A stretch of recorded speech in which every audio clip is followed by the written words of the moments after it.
Boa noite, na paz do Senhor. Vocês podem sentar.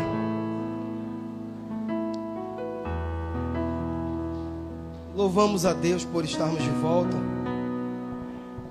Graças a Deus. Semana que vem já volto a trabalhar. Graças a Deus, como a gente fala, né? A rotina normal volta.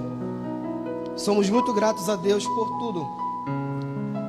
E foram dias muito bons. Deus nos guardou, nos protegeu. E quando você está com a sua família, você também está fazendo a obra de Deus, amém? Quando você reserva um tempo para os seus filhos, não estou falando de dinheiro, estou falando de tempo, dedicação, atenção.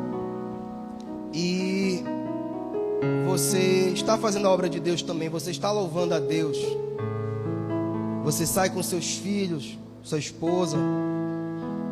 Você está mostrando publicamente que você acredita na família, que você luta por ela. E nós precisamos continuar atentos a isso. Muitas famílias estão sendo destruídas apenas porque o homem não dá atenção devida para sua esposa e seus filhos. Então essa sensação de abandono acaba destruindo tudo. Claro que outras coisas podem, mas nós sabemos que como nós somos o cabeça da casa, como Deus nos colocou assim, é nossa responsabilidade zelar pela nossa família. A gente sabe que tem dificuldades, mas quando o amor está na frente, se torna menos difícil. E graças a Deus estamos aqui, doido para voltar de novo. Doido para voltar de novo. Mas graças a Deus estamos aqui, já voltamos trabalhando. O Alex estava lá em casa trabalhando. A gente estava fora e estava lá trabalhando. E eu dizendo, oh meu Deus, não deixa ele vender minha casa. Brincadeira, irmão. Se a gente deixou é porque a gente confia, amém? Brincadeira. Estávamos abençoando aí o trabalho do nosso irmão. Se alguém precisar de algum pintor, tá aqui, tá? E hoje nós estivemos no retiro. Foi uma bênção. Foi um período bom. Ao mesmo tempo foi sofrido, porque eu descobri que não podia levar o celular. Aí eu pensei, pô, deixaram uma ambulância da UPA lá na frente. De repente alguém passa mal, né? Quase 3 dias sem celular. Mas amém, retiro já está dizendo, né? Eu me retiro das coisas do cotidiano. É um período muito bom para os nossos jovens, o amadurecimento espiritual para eles. E eu acredito que foi bênção na vida dessas pessoas, amém? Nós vamos hoje para Atos 17. Seu Manel está aí? Está aí, né? Não? Seu Manel uma vez me fez uma pergunta dentro desse capítulo aqui. Aí eu falei, eu vou fazer uma ministração um dia nessa pergunta que ele me fez aqui, amém? Depois ele pode assistir, se não está assistindo, né? Ele pode assistir. Atos 17, no versículo 23.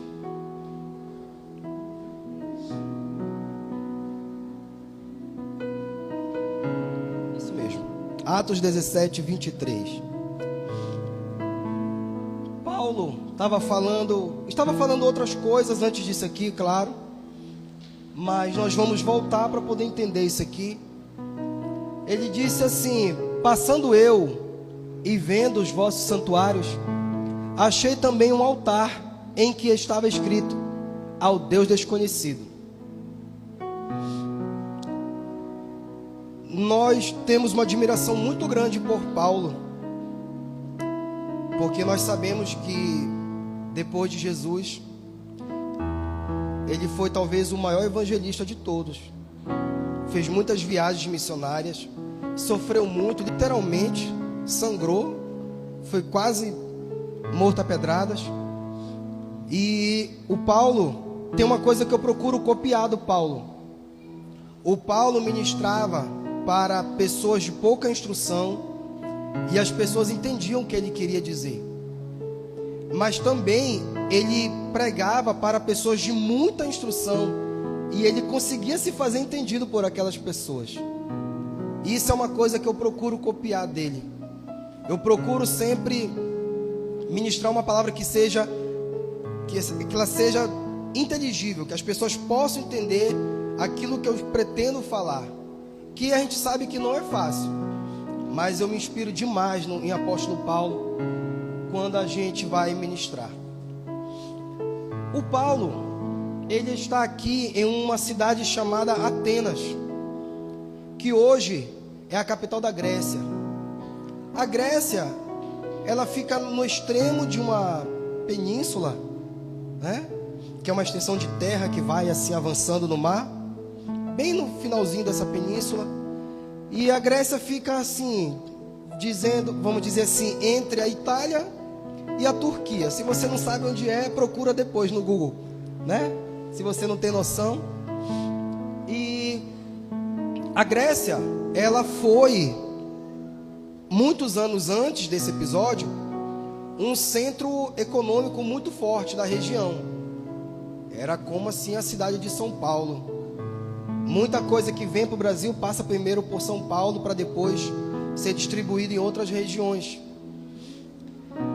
E nesse momento, Atenas, que é uma cidade que fica na Grécia, e hoje Atenas é a capital da Grécia, ela foi um polo econômico muito forte.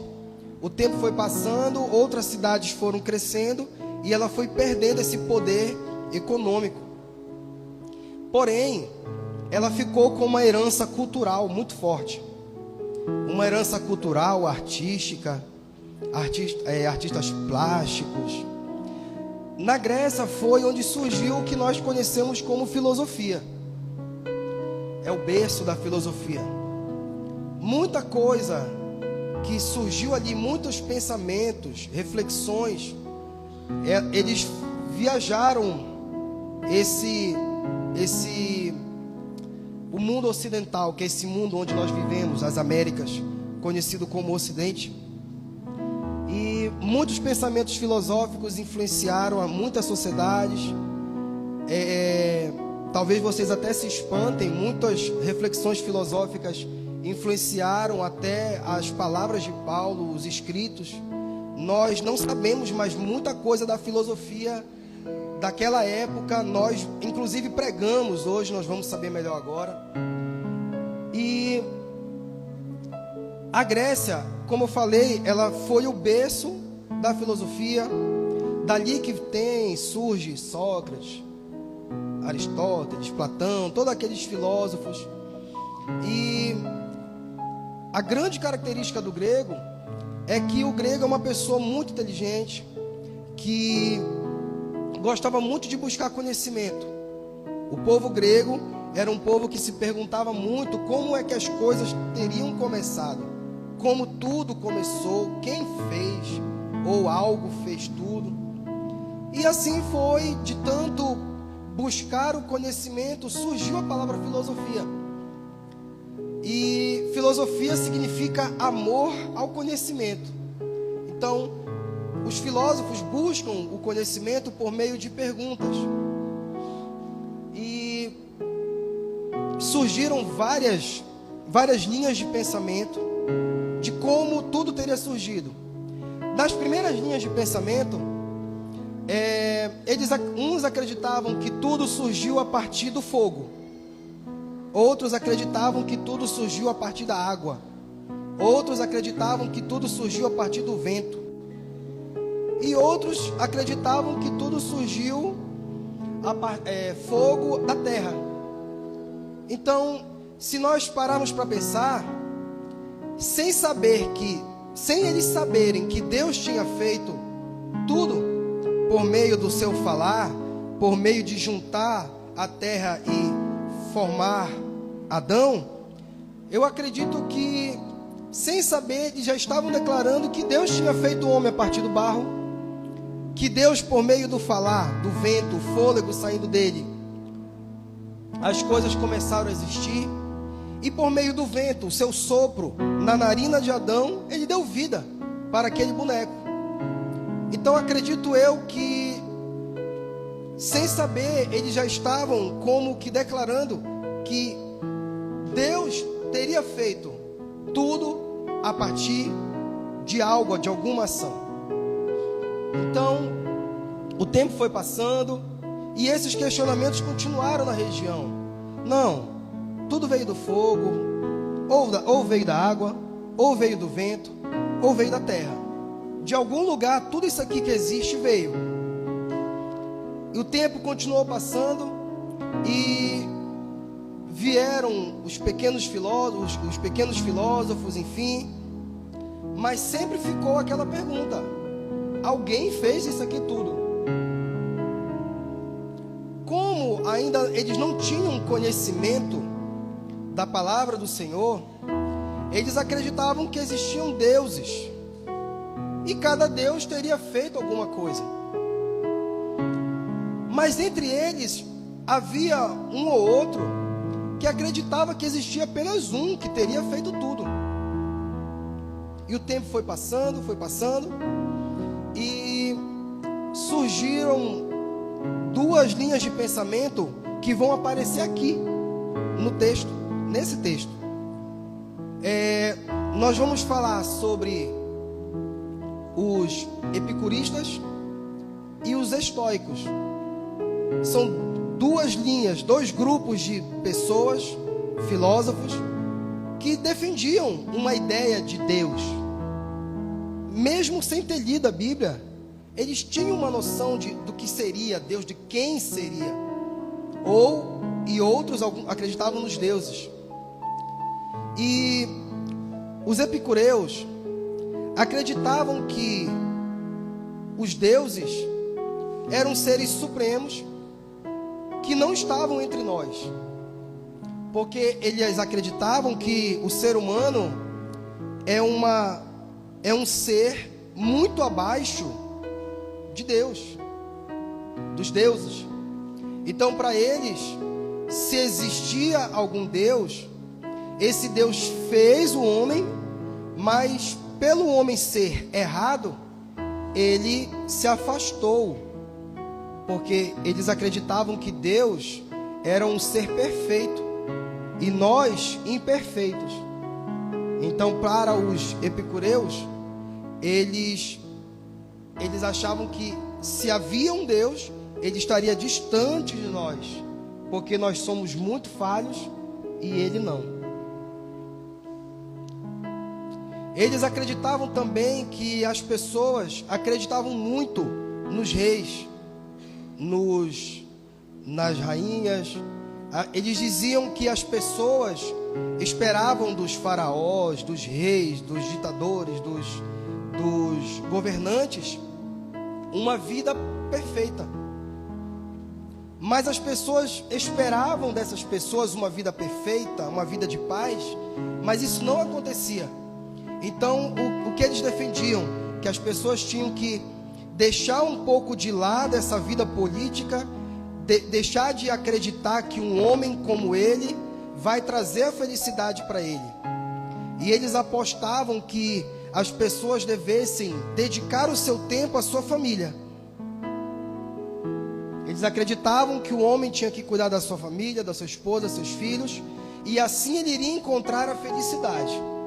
E deixar de lado um pouco a questão dos reis, os monarcas, porque as pessoas não conseguiam encontrar a felicidade nessas pessoas, porque eram falhos assim como nós. Então, os epicureus, eles eram pessoas que se afastavam um pouco mais para o interior. Eles não queriam muito aquela vida da cidade, dos grandes centros. Eles queriam uma vida mais próxima da natureza, uma vida mais com a sua família. Esses são os epicureus. Também tinha na região um outro grupo de filósofos, que Paulo vai falar aqui, nós vamos já ver, os estoicos. Os estoicos eram um outro grupo filosófico que acreditava que Deus realmente existe.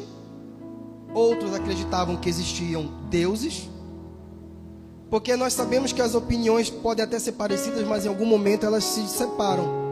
Uns acreditavam em deuses, outros acreditavam que talvez fosse só um.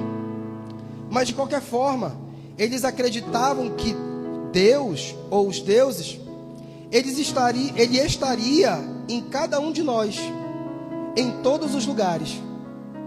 Então, as pessoas que eram adeptas dessa corrente filosófica chamada estoicismo, eles acreditavam que Deus estava em cada um deles. Então, os gregos começaram a ter uma vaidade muito grande com o seu corpo. Se nós observarmos as obras de arte gregas, nós podemos perceber que eles desenham um homem com um corpo perfeito, porque eles acreditavam que um corpo perfeito seria um reflexo, uma representação do ser perfeito que o criou. Algumas vezes a gente explica, parece que eles leram a Bíblia para falar aquilo, mas eles não tinham conhecimento ainda da palavra de Deus. Então, mesmo nas suas dúvidas, tem horas que eles encontram a linha de pensamento da criação de Deus, tem hora que eles se afastam.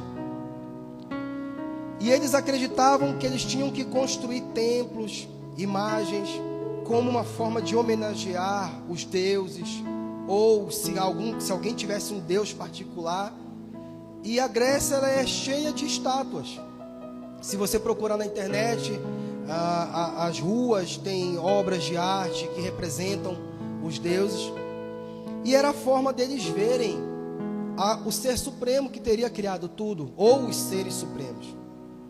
Então, filosoficamente, na Grécia, Paulo andava entre pessoas que acreditavam que Deus estaria longe de nós, porque erramos, porém, dedicavam o seu tempo à sua família, ao cultivo de uma vida boa, porque assim eles acreditavam que iriam encontrar a paz e a felicidade.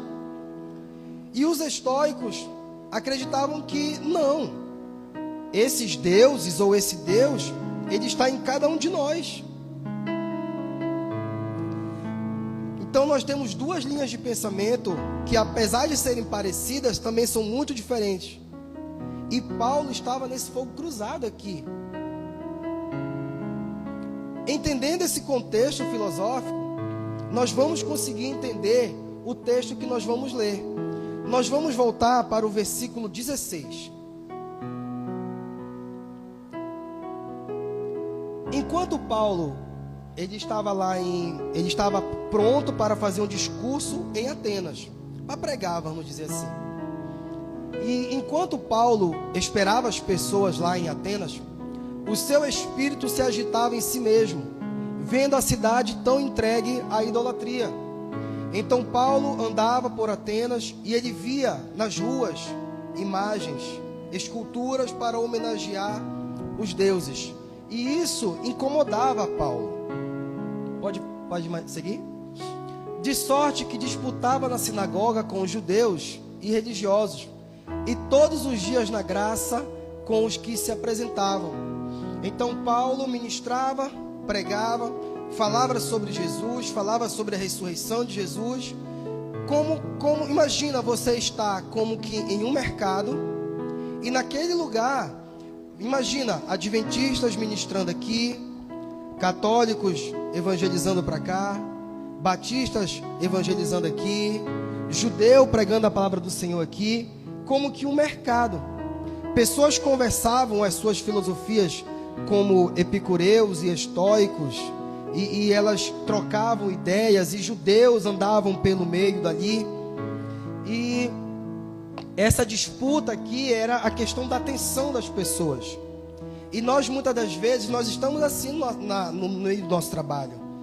Na sala dos professores, por exemplo, onde eu trabalho, nós temos muitas conversas e fica muito parecido. Tem a pessoa que é católica defendendo a sua fé, o evangélico defendendo a sua, o evangélico já pentecostal defendendo a sua aqui também. Então fica aquela sala todo mundo se respeitando, claro, mas fica essa questão da gente querer encontrar um ponto em comum em tudo isso, querer encontrar que Deus pode nos encontrar no meio dessa conversa, que Deus pode nos contemplar. E é isso que Paulo estava fazendo. Pode seguir. E alguns dos filósofos epicureus e estoicos, olha, os epicureus acreditavam que os deuses nos fizeram, e por eles serem superiores, não erravam, eles estavam distantes de nós. E cada um de nós era responsável pela sua felicidade, cuidar da sua família. Os estoicos acreditavam que os deuses, nós éramos a imagem dos deuses, nós éramos uma representação deles aqui na terra. E os estoicos não acreditavam na pessoa morrer e ressuscitar. Os estoicos acreditavam que a alma não morria, somente o nosso corpo morria. Então, para os estoicos, seria impossível uma pessoa ressuscitar. Então, eles contendiam com o Paulo, cada um com a sua filosofia, com a ideia que se tem de Deus ou os deuses, estavam discutindo com o Paulo.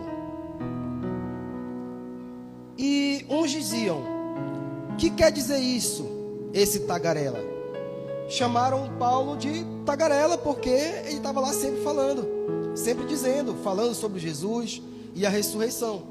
Então as pessoas começaram a se incomodar com ele, porque os estoicos não acreditavam na ressurreição. Eles não acreditavam que depois de morrer uma pessoa poderia voltar a viver naquele mesmo corpo. Pode passar.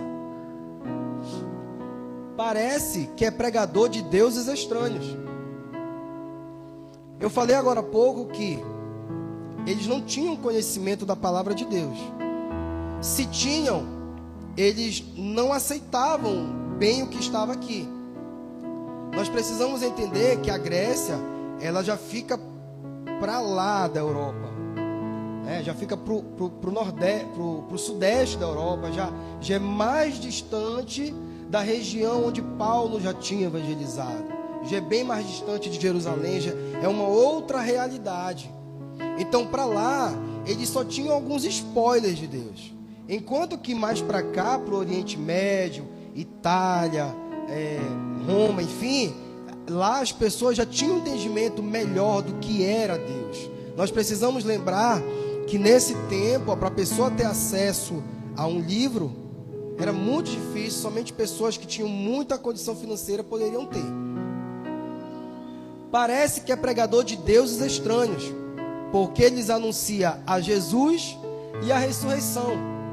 Então Paulo ensinava sobre Jesus, salvação, mas quando ele falava em ressurreição, eles não entendiam, porque a palavra ressurreição no grego é a palavra Anastasia, que hoje é o nome Anastácia. Então eles ficaram na dúvida: você está pregando sobre um Deus e uma deusa? Porque a palavra ressurreição em grego é Anastasia, e Anastasia é um nome de mulher. Então eles começaram a ficar confusos. Como é que tu estás falando em um só Deus e tu está me apresentando uma deusa junto dele? Então a confusão começou. Eu não estou entendendo o que tu está falando, Paulo. Tu estás falando que só existe um Deus e tu está me apresentando a Anastasia também. É aí que entra a nossa necessidade de ler um pouco mais. Sabe, nós que somos pastores, líderes, qualquer pessoa que se diz evangélica, cristã, ela precisa ter um mínimo de conhecimento para, quando situações como essas acontecerem, você saber explicar o que você está dizendo. Se Paulo não tivesse o conhecimento de filosofia que ele tinha, ele não ia ter como explicar isso aqui para eles. Porque quando a gente, por exemplo, você contrata um pedreiro e você quer fazer um serviço na sua casa que você só sabe na sua cabeça, aí quando você vai explicar para o pedreiro, ele está entendendo de outra forma, porque você não está usando as palavras que ele conhece para aquele serviço. Já aconteceu isso com vocês? Às vezes a gente, não, eu quero, aí você só falta desenhar. Quando ele entende o que é, tu quer fazer aquilo. Aí pronto. Os dois estavam falando sobre a mesma coisa, porém com palavras diferentes. E é o que acontecia aqui. Ele não estava apresentando um Deus e uma deusa, não. O que acontece é que a palavra ressurreição coincidiu com uma palavra que eles têm lá, que é um nome usado para mulher. A confusão da língua. Por isso que nós precisamos pesquisar, entender. Então eles estavam muito confusos. Tu estás falando que só tem um Deus e agora tu está me apresentando um Deus e uma deusa. Explica isso aí. E ele vai explicar, mais um. E tomando, levaram ao Areópago. Pegaram ele, vem cá, vem te explicar aqui. O Areópago é uma área que a tradução dele significa colina de Ares. Ares é o deus da guerra para os gregos, que é o nome no nosso idioma, em outro idioma é Marte, o nome do planeta Marte. O nome do planeta Marte é em homenagem ao deus da guerra Ares. Então o Areópago é uma área, uma espécie de um local onde as pessoas podiam discutir sobre os mais variados assuntos, e o nome foi dado em homenagem a Ares, o deus da guerra, para eles. E eles disseram: poderemos nós saber que nova doutrina é essa que você está falando? A gente quer entender, Paulo, quem é essa deusa, esse Jesus aí? Pode passar. Pois coisas estranhas nos trazem aos ouvidos. Queremos, pois, saber o que vem a ser isso. O que é essa ressurreição aí? Porque para mim esse nome é nome de mulher. E tu falou que é um homem, que é o nosso Deus. E agora? Explica aí. Pode passar. Pois todos os atenienses e estrangeiros residentes de nenhuma outra coisa se ocupavam, senão de dizer e ouvir alguma novidade. Já estava circulando pela cidade que Paulo estaria pregando um Deus e uma deusa. Até que depararam com ele. É tu que está falando isso aí? Como é que é? Porque lembra que eu falei? O grego é curioso. Ele gosta de saber das coisas. Então vem cá, me explica isso aí que eu quero saber. Eu não sei se eles queriam apedrejar Paulo ou se eles simplesmente queriam saber se existia uma nova deusa. Eu não sei o que realmente queria acontecer. Pode passar. E estando Paulo no meio do Areópago, disse: homens atenienses, em tudo vos vejo como sendo um tanto supersticiosos. Ele está dizendo assim, olha, eu não sei se ele estava realmente elogiando ou se ele estava sendo crítico. Mas eu vejo assim como uma forma de elogiar, massagear o ego do grego para trazer ele para Paulo. Ele falou: olha, eu vejo que vocês são pessoas inteligentes, vocês conhecem sobre deuses, né? É legal isso aí. Já que vocês conhecem sobre deuses, eu vou apresentar o meu Deus para você. Então, na nossa vida, nós encontramos muitas pessoas no trabalho, enfim. E essas pessoas, inclusive uma disse para mim: Luiz, eu ainda não consegui encontrar esse Deus tão bom que vocês evangélicos pregam. Porque o que eu vejo por aí são coisas absurdas que eu não concordo que esse Deus que vocês pregam seja um Deus tão ruim como alguns mostram para mim. Ela falou: eu vejo muitas pessoas que andam com a Bíblia na mão, mas são pessoas ruins, pessoas perversas, pessoas que a gente sabe muita coisa obscura, e não é assim que eu imagino Deus. Então aqui, aquela mulher que falou isso para mim, ela tem uma crença, mas ela não está ainda conseguindo encontrar ou ver o Deus que ela acredita que existe. Mas existe uma barreira, e essa barreira são os próprios crentes, aqueles que pregam uma coisa e vivem outra. Pode passar. Porque passando eu e vendo os vossos santuários, achei também um altar.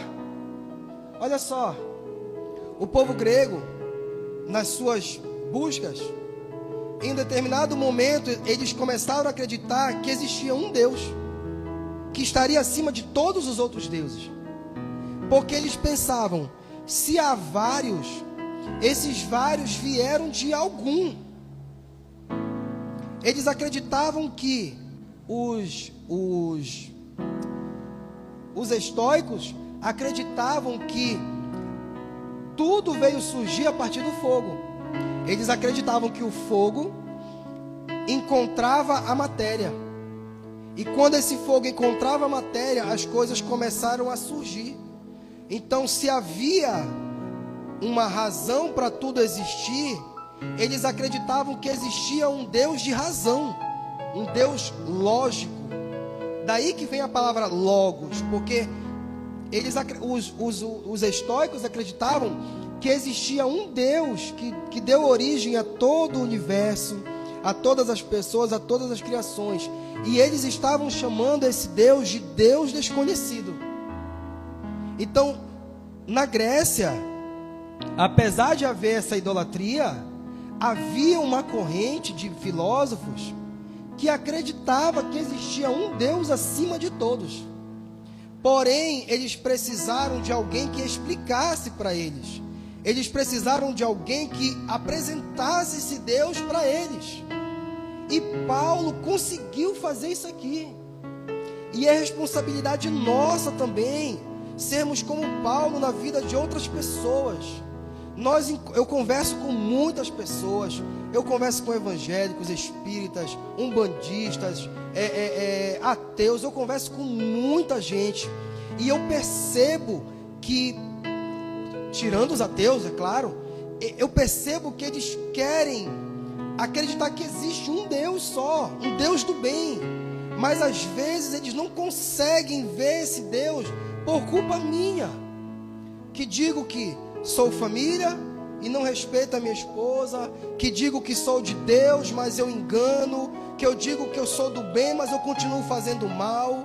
Então eu sou responsável de criar essa barreira dessas pessoas que estão tentando descobrir, ver esse Deus desconhecido. Nós temos essa responsabilidade de apresentar o Deus desconhecido e torná-lo conhecido a essas pessoas.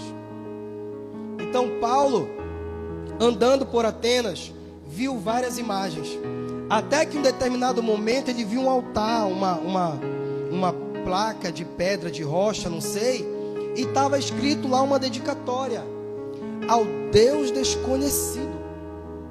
E ele lembrou disso e ele falou: vocês são pessoas muito religiosas, mas eu percebi que vocês ainda estão buscando o Deus que criou tudo isso aqui, e vocês chamam esse Deus de Deus desconhecido.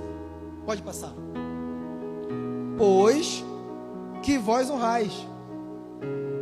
Se o povo grego já fez um altar dedicando ao Deus desconhecido, eles já estavam honrando ao mesmo Deus que nós servimos. Eles apenas não sabiam. Então ele disse: vocês o honram. Olha só, gente. O Paulo disse que o povo grego já honrava a Deus antes de conhecer. E eu vejo muitas das vezes já tive muitas experiências com Deus. Deus já me tirou da rua, Deus já me tirou do vício, Deus me tirou, Deus tocou no coração da minha esposa para me aceitar de volta na minha casa. Deus já se revelou para mim e eu não estou honrando esse Deus. E eles que ainda nem conheciam já honravam esse Deus a partir do momento que eles dedicaram um altar para Deus.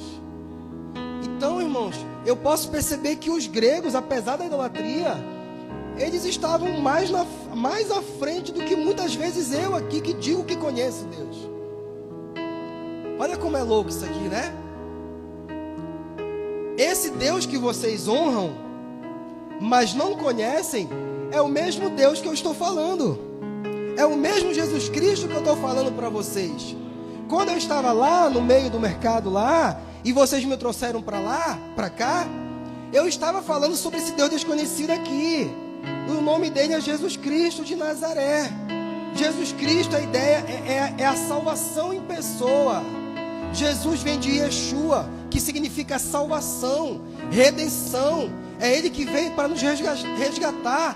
E naquele momento, Ele estava resgatando o povo grego da idolatria, porque as pessoas conseguiram encontrar a resposta. Eles acreditavam que existia um Deus que mandou fogo e criou tudo. E eles conseguiram por meio de quem? De Paulo. Esse Deus que vocês já adoram sem saber, é o Deus que eu estou anunciando aqui agora. Mais um. O Deus que fez o mundo e tudo que nele há. Olha aqui. Como uma pessoa que procura ter conhecimento necessário, ela consegue fazer muita diferença. A partir desse momento aqui, ele está usando a filosofia para explicar Deus. Eu tenho que usar o vocabulário que aquela pessoa vai entender. Você não pode ser uma pessoa que você se formou, fez um mestrado, um doutorado, você vai querer explicar uma coisa para alguém que mal sabe escrever o nome com as palavras que você sabe. Não, você tem que explicar aquilo com um vocabulário que aquela pessoa entende, que é acessível para ela. E Paulo fez isso. Mais uma vez ele está usando o vocabulário da filosofia para explicar Deus.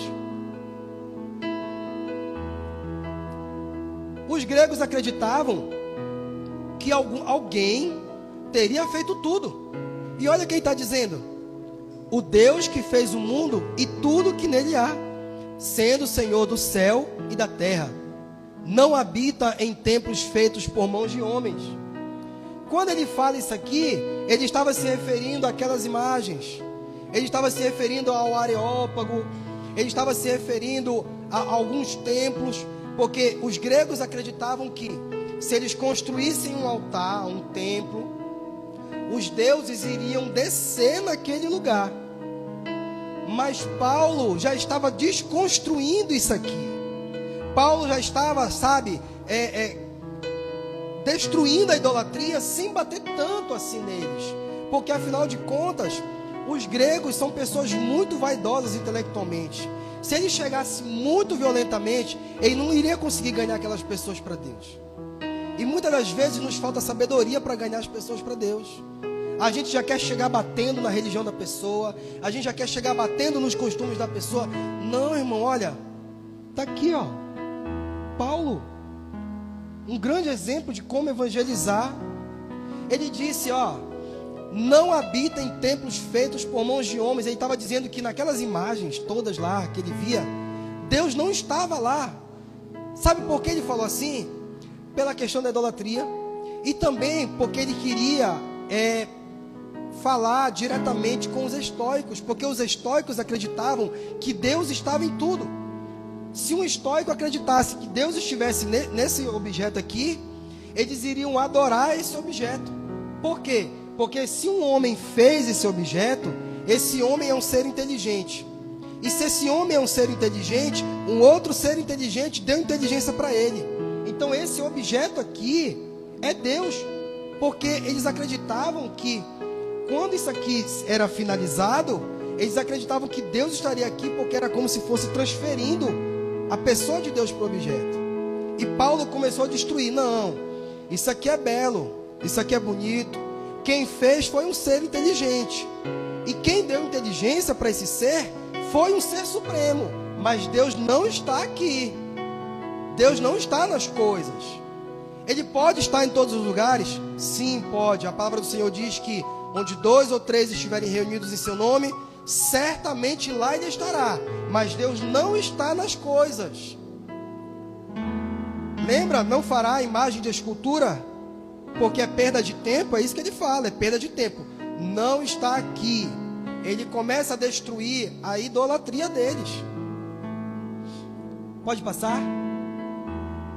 Nem tampouco é servido por mãos de homens. As pessoas tinham o hábito de construir um templo e fazer um manjar, uma oferenda e entregar para aquele Deus ou para aquela entidade. Então as pessoas faziam aquilo como uma forma de dar alimento para ele. Mas nós sabemos que isso aqui para Deus não serve. Deus não recebe isso aqui. Deus não precisa se alimentar, porque foi Ele que criou o alimento. Ele não precisa de um templo. Tudo bem, a gente se reúne em um templo, mas nós encontramos Deus aqui. Encontramos Deus hoje de manhã, lá no Conectados. Se nós buscarmos a Deus no meio da rua, nós vamos encontrar Deus no meio da rua. Se nós evangelizarmos na feira e buscar Deus no meio da feira, nós vamos encontrar Deus também lá na feira. Nós podemos encontrar Deus em qualquer lugar, desde que seja, obviamente, em nome dEle. Então ele falou, Deus não precisa desses alimentos. Deus não necessita de coisa alguma, porque foi Ele que fez tudo. Não tem lógica você dar comida para o Deus que criou os átomos. Não sei nem se é essa palavra, nós temos os átomos. Na comida eu não sei se é esse mesmo termo. Então não precisa dos átomos. Ele que criou o átomo, que é a menor parte que junta para formar as células e enfim. Então pode passar. Pois Ele mesmo é quem dá a vida. Ele não precisa de alimento para sobreviver, porque Ele é que nos deu a vida. E respiração, respiração.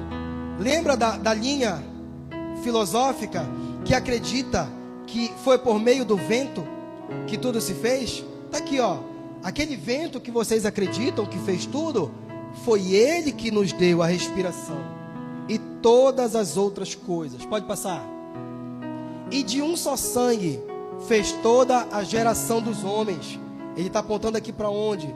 Gênesis capítulo 1. De Adão ele fez Eva, e daquele casal a terra foi sendo povoada.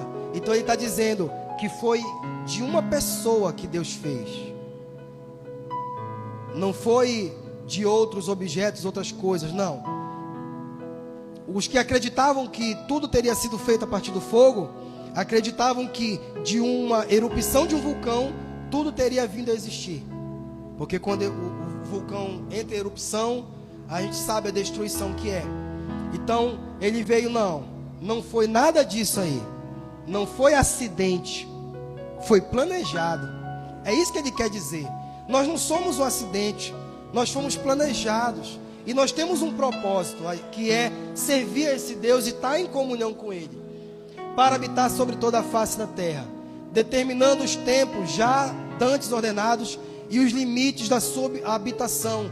Então, ele está falando que a habitação de Deus, não cabe aqui Deus, é diminuir Deus a um templo como esse. É isso que ele está dizendo. Pode passar. Para que buscassem ao Senhor, se porventura, agora entra uma outra questão aqui. Agora há pouco nós falamos que os gregos tinham uma admiração muito grande pelo corpo humano, porque eles acreditavam que os deuses ou Deus teria feito o homem semelhantemente a ele. Sem ler a Bíblia, eles já estavam dizendo que Deus fez o homem à sua imagem e semelhança. Então Paulo, sabendo do pensamento deles quanto ao corpo, ele usou esse artefato para que eles pudessem entender que, de uma certa forma, eles estão certos. Deus fez o homem à sua imagem e semelhança. Deus deu intelecto para a gente. Deus nos deu possibilidade de conhecer as coisas. E ele falou aqui, ele sabia que os gregos tinham uma admiração muito grande pelo corpo. Eles idolatravam o corpo. Se você vê a estátua de Michelangelo, ela parece que ela foi feita assim numa impressora 3D, de tão perfeito que eles fizeram aquela imagem, por causa da idolatria do corpo. Porque eles acreditavam que Deus ou os deuses estão dentro de nós. Não estão errados, né? Porque o Senhor tem que habitar em nossas vidas, amém? O Espírito Santo. Não estavam errados, né, irmão? Eu acho que Deus estava assim, sabe, tocando no coração deles aqui para esse momento. Então ele diz assim, olha, se vocês querem encontrar Deus, é só você tocar em você, não é nas imagens. Você não vai encontrar Deus nas imagens, você vai encontrar Deus Aqui, ó. É só você se tocar que você vai ver a obra-prima do Senhor. Que você vai ver Deus. Olha, para que buscasse ao Senhor, se porventura tateando o pudessem achar. Ainda que não está longe de cada um de nós, olha. Deus não está longe de cada um de nós. Eu acho interessante que Paulo, nós sabemos que ele era um servo de Deus, Deus habitava na vida de Paulo, e mesmo ele conversando com pessoas, vamos dizer assim, que não eram crentes, vamos dizer assim, ele não dizia que Deus não estava com eles. Ele não dizia isso. Olha o que ele falou: ainda que não está, não é que não esteja, Deus não está longe de cada um de nós. Ele estava querendo dizer que se os gregos olhassem para Paulo, eles poderiam ver Deus, porque ele imitava Deus, ele andava com Deus. Ele estava querendo dizer: olha, é só vocês olharem para mim, que vocês vão ter uma ideia do que é Deus, porque eu ando com Deus. Lembra que ele falou: sede meus imitadores, assim como eu sou imitador de Cristo. Então, eu vejo como que uma paráfrase desse versículo para os gregos. Então, Deus não está longe da gente. Vocês olharem para mim, vocês estão vendo Deus. Eu olho para você, eu também estou vendo Deus. Porque Paulo acreditava que os gregos, apesar de qualquer coisa, eles também são criação de Deus. E Paulo foi ganhando o povo grego para o Senhor, tirando todas as suas dúvidas. Eu admiro muito a inteligência de Paulo. Pode passar. Porque nele vivemos. Nele vivemos. E nos movemos. E existimos. Olha só. A filosofia fala muito no movimento. Fala muito na existência, o ser. E ele estava usando as palavras certas para trazer a mente do grego para a mente de Deus. Nele vivemos, movemos e existimos. Como também alguns de vossos poetas disseram. Alguns poetas dos gregos diziam coisas assim, ó: somos também sua geração. Essa frase que Paulo falou, gente, era incrível a inteligência do Paulo. Essa frase, pois somos também sua geração, é um trecho de um poema, de um poeta do século III antes de Cristo. Esse poeta já dizia que nós éramos geração de Deus, sem saber exatamente que era o mesmo Deus que Paulo serve. E Paulo leu e guardou aquilo na mente dele. E no dia exato, ele usou com certeza um poema que os gregos já conheciam para explicar Deus. Para explicar que mesmo antes de Paulo falar sobre Deus para eles, eles já sabiam que Deus existia, apenas não tinham a certeza. Mais um. Sendo nós, pois, geração de Deus, não havemos de cuidar que a divindade seja semelhante ao ouro ou à prata. Ele quis dizer que Deus não precisa pegar ouro, queimar, moldar. Ele quis dizer isso, que nós não precisamos pegar um objeto e tentar fazer uma representação de Deus. Olha como ele estava destruindo a idolatria na vida daquele povo. Eu não preciso pegar ouro, nem prata, nada, nem pedra para ser esculpida, para que naquele objeto eu imagine Deus. Ele estava dizendo que Deus estava dentro dele já, porque eles já estavam buscando e eles tinham acabado de encontrar. Mais um. Mas Deus, não tendo em conta os tempos da ignorância, ordena agora. Olha aí, ele fez toda aquela explicação e está dizendo: olha, enquanto até alguns minutos antes dessa conversa, tudo bem, está dizendo aí, vocês não sabiam de nada, vocês não tinham conhecimento da palavra do Senhor. Está aqui, ó. Até os tempos da ignorância, até agora há pouco, está tudo ok. Pois o Senhor ordena agora a todos os homens. e em todo lugar que mudem de opinião. Ele falou: olha, eu já expliquei para vocês. Acabei de falar que Deus não está nas imagens, Deus não está no ouro. Não. A partir de agora, Deus está dentro de vocês. Mas vocês precisam mudar de ideia.